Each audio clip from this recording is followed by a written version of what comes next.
وجہ ہے کہ تھانوی خاندان جو ہے اگر کسی کی حمایت کرتا ہے تو کھل کے کرتا ہے، ورنہ کرتا نہیں ہے۔ اور میں آج اپنا امام مان رہا ہوں سید جواد نقوی صاحب کو۔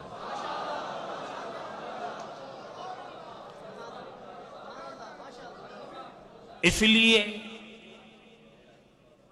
کہ الحمدللہ ثم الحمدللہ، صبح سے جو فضا میں یہاں پر دیکھ رہا ہوں یہ ہم نے بچپن سے اپنے گھر میں دیکھی ہے۔ نہ شیعہ نہ سنی، نہ دیوبندیت نہ بریلویت نہ اہل حدیث، اور اگر کوئی فرقہ رہ گیا ہو تو وہ آپ مجھے بتا دیں۔ ہاں، جماعت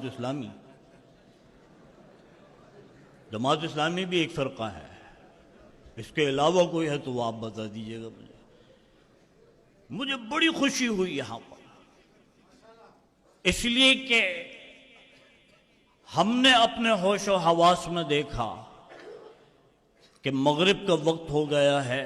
میرے دادا حضرت مولانا احتشام الحق تھانوی رحمۃ اللہ علیہ نماز کے لیے تشریف لے گئے مسجد میں، پیچھے پیچھے جو ہے دیگر علامہ اور شیعہ حضرات جو ہیں ہمارے دادا کے پیچھے نماز پڑھنے کے لیے کھڑے ہو گئے ہیں۔ کوئی تفریق نہیں ہے، عوام کو بتا دیا کہ ہمارے اندر کوئی دوریاں نہیں ہیں۔ آج بدقسمتی یہ ہے کہ ہائی لیول پہ علماء ایک ہیں اور نچلا طبقہ جو ہے وہ بکھرا ہوا ہے، وہ منتشر ہے۔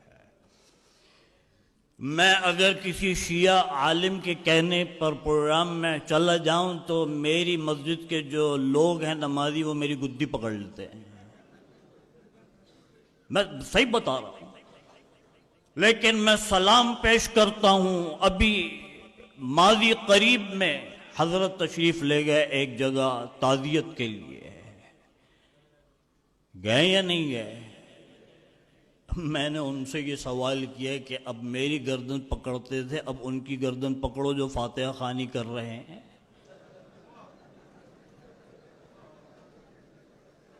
تو وہ میرے دادا جو ہے اس موقع پر فرماتے تھے کہ ہم اوڑھ لیں تو ہیڈ، آپ اوڑھ لیں تو ٹوپی۔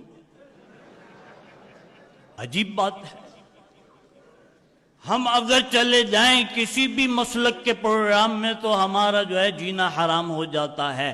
آپ کے بڑے جو ہے وہ اگر کہیں چلے جائیں اور آ جائیں تو کوئی مسئلہ ہی نہیں ہے۔ جیسے عالم کی بیوہ اور پولیس کی بیوہ جو ہے وہ سب کی بھابھی ہوتی ہے۔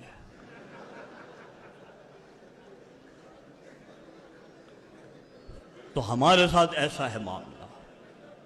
بڑے قابل مبارکباد ہیں اس وقت میرے بزرگ علامہ سید جواد نقوی صاحب دامت برکاتہم العالیہ، کہ انہوں نے یہ گلدستہ جو سجایا ہے، ان سے پوچھئے، ان کے دل سے پوچھئے، اس لیے کہ اپنی قوم کو بھی جواب دے ہیں۔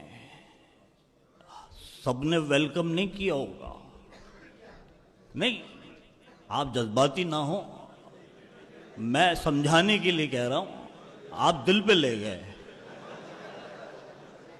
مٹھی جو ہے وہ تمام انگلیاں برابر نہیں ہیں، آپ دل پہ نہ لیں، میں سمجھانے کے لیے کہہ رہا ہوں۔ اور وہ تو نظر آ رہا ہے کہ سب نے جو ہے اس پہ ویلکم کہا ہے، تو تبھی تو آج یہ گلدستہ سجا ہوا ہے کیا کہ آج اتحاد کی باتیں ہو رہی ہیں۔